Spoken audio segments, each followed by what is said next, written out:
我们有什么要被开除的？那他们这个诉求合理吗？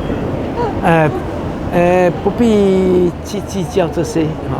党中央该怎么样，人家党中央会有自己的疑做法。惑，脸书上的那个网友疑惑说：“你有跟柯市长不熟吗？”熟啊，怎么不熟？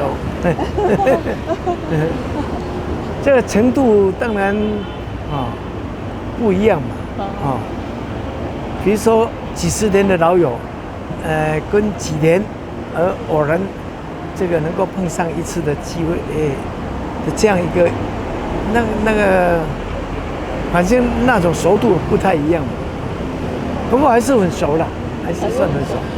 那为什么昨天说不必约见面？不是有需要的时候啊，有必要就约啊，没有必要就不必啊。韩粉在喊要开除您和那个郭董，您怎么看？那是党中央的事了哈，我们有什么要被开除的？那他们这个诉求合理吗？不必去计较这些哈。党中央该怎么样，人家党中央会有自己的做法。院长会在乎吗？会不会在乎国民党开除你那么资深的党员？没有这个还没有发生的事情，也不必多想象。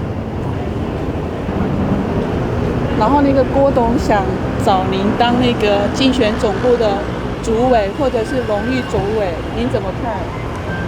还没有到这个地步吧？这8岁还没有两撇啊，所以言之过早哈。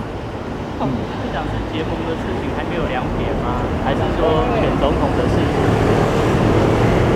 情？结盟的事情也没有，还是这个所谓真正大家坐下来谈呢，没有嘛？大概都是双边的而已，没有多边的。三者在一起就是多边，其中的2个人在一起就是双边。现在只有双边，没有多边所以下一步是需要3边多边来谈，对不对？